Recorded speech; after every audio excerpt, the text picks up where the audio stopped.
Now, as I'm sure you all know, because you think of nothing else, today is day 7 of the committee stage of the EU withdrawal bill. Yeah, I'm sure you've had that date in your diary for a long while. I know I have. But before your eyelids really do close shut, and I think mine just did, I should explain that today's debate could result in a damaging defeat for the government over its flagship Brexit bill. Tory rebels, they're backed by Labour, are demanding that Parliament be given what's called a meaningful vote, implying most of their other votes aren't meaningful, on the final Brexit deal. So what does that mean, meaningful? You no idea? Neither do I. But Elizabeth Glinker is here to explain. Thank you very much, Andrew. Right, the European Union withdrawal bill is a key part of the government's Brexit strategy. It'll repeal the 1972 Communities Act, ending the supremacy of EU law and copying that existing EU law onto the UK statute book. Over 350 amendments and 75 new clauses were put forward, but the government has yet to lose a vote, and so far the bill remains unamended. Now, MPs could vote this evening on an amendment tabled by Tory MP Dominic Grieve, calling for a meaningful vote on the final Brexit deal. Mr Grieve says his amendment would make it possible for Parliament to say to the government, "I'm sorry, I don't think you've negotiated a good enough deal." Now, the Labour Party says it will support the amendment if it comes to a vote, with Shadow Brexit Secretary Keir Starmer tweeting, "The terms of our future are not for the government alone to determine." And around 20 other Tory MPs are reported to support Grieve's amendment.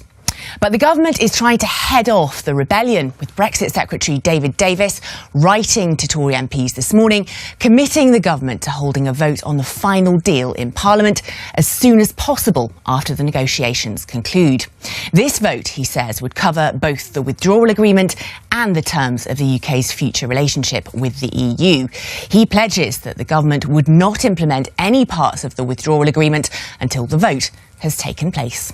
Andrew. Thank you for that. Now, joining me from Central Lobby in Parliament is the Conservative MP Heidi Allen. She's one of those who says she will vote for Mr Grieve's amendment and therefore against the government. Heidi Allen, David Davis has said that there will be a vote on the deal when it's made, if and when it's made.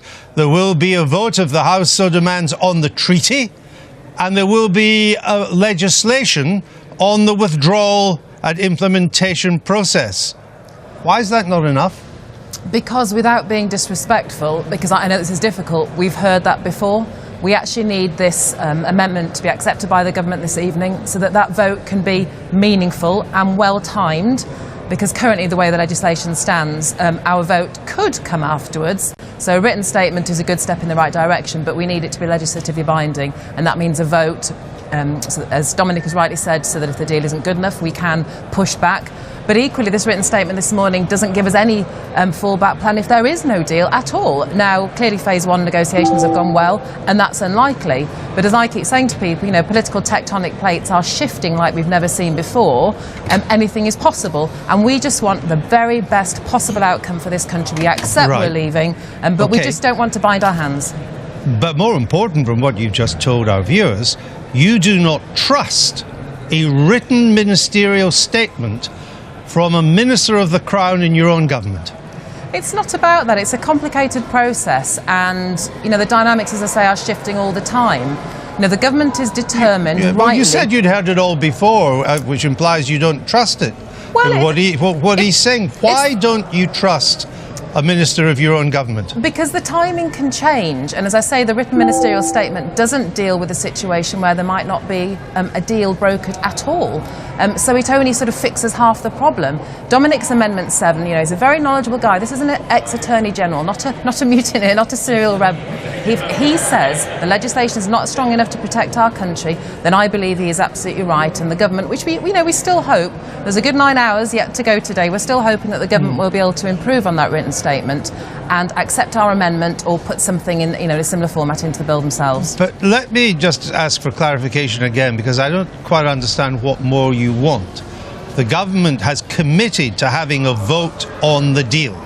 It's committed to having a vote on the treaty. It's committed to having legislation to implement the deal.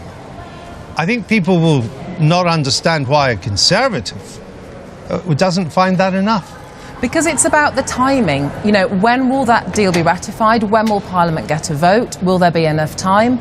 You know, particularly we have another amendment that the government themselves have tabled next week, which suggests they want to put a drop-dead date of leaving on the bill. This is just getting too tight for time. We just think we should slow the process down. This is, at the end of the day, this is a piece of legislation. This is what Parliament and MPs are here to do, to scrutinise and vote on it. So what we're asking is not extraordinary, it's perfectly reasonable. Well, stick with us, Heidi Allen, because we've got George Eustace of the government here. Why shouldn't Heidi Allen get what she wants?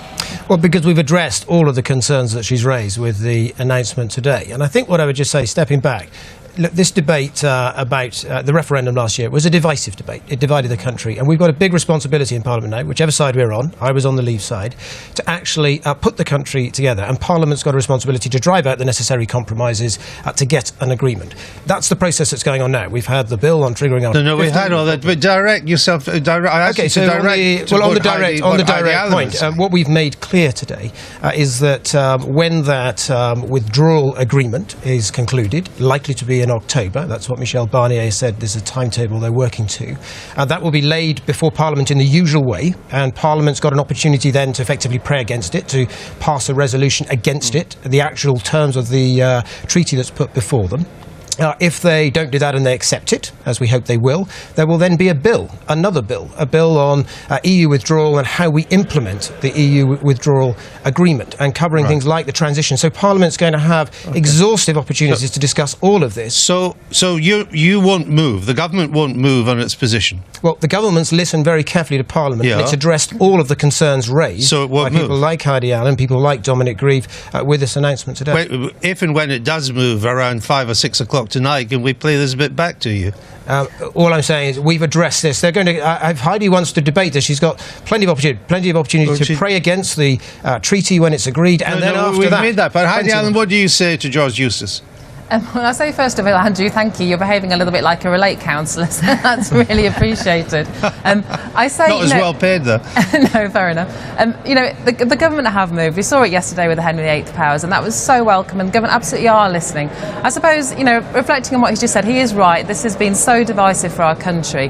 But you know, giving Parliament a vote at the right time on every thing that may come forward, you know, whether that's no deal as well, as I say, this written statement still doesn't cover that. Then this is how we heal the country, by those people who voted Remain as well as Brexit having a voice in this Parliament, and that is our job. You had your chance to do all this when the Article 50 legislation of the vote came up, which triggered the whole process. Why didn't you try to amend that then? That's what started the process. You could have put this into that process at the time. Why not? I don't think that was the right time, because that would, you know, that was the starting gun for leaving the EU, and that's one thing that every single one of us that are backing Dominic today are also very clear about. We are not trying to stop Brexit. You know, voting or trying to change Article 50, that piece of legislation, would have, I think, looked very clearly like we were trying to stop it, and that's not right, and that is disloyal to the people in this country who, by the referendum, asked us to leave the EU. So that was not the right time. This is now about the detail and making sure that that deal is the right one. But if